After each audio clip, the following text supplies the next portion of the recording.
Morning నుండి ఇంటి దగ్గర బోర్ కొడుతుంటే అలా బయటకు వెళ్దాం అనేసి ఫ్రెండ్కి అయితే కాల్ చేశాను. ఈరోజు ఎలాగో విశాల్ అన్న మూవీ రత్నం మూవీ అయితే రిలీజ్ ఉంది కదా, ఎలాగో చాలా డేస్ అయింది మూవీస్కి వెళ్ళి, విశాల్ అన్న మూవీ కన్నా వెళ్దాం అనేసి థియేటర్కి అయితే స్టార్ట్ అయ్యాం. ఫైనల్లీ థియేటర్లో అయితే ఎంటర్ అయ్యాం. అలాగే మూవీస్ కూడా పడి 2 to 3 వీక్స్ నుంచి ఎటువంటి పెద్ద మూవీస్ అయితే రిలీజ్ కాలేదు. కాబట్టి ప్రతి ఒక్కరు వీకెండ్లో చాయిస్ ఈ మూవీని అయితే ఎంచుకుంటారు. సో షో పడడానికి ఇంకా 15 to 20 మినిట్స్ అయితే టైం ఉంది కాబట్టి అందుకోసం ఆడియన్స్ అంతగా కనిపించడం లేదు, స్లోగా అయితే ఎంటర్ అవుతున్నారు అనమాట.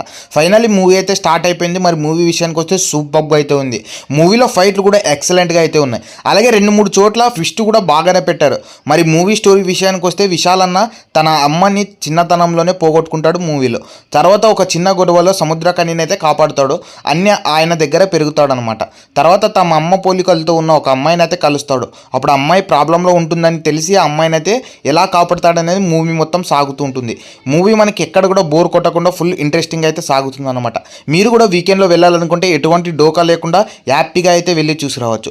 మరి విశాల్ అన్న మూవీస్ అంటేనే స్టోరీ చాలా ఇంటెన్స్గా అయితే సాగుతుంటాయి. మరి మీకు విశాల్ అన్న నటించిన ఏ మూవీ బాగా ఇష్టమో కామెంట్ బాక్స్లో కామెంట్ చేయండి.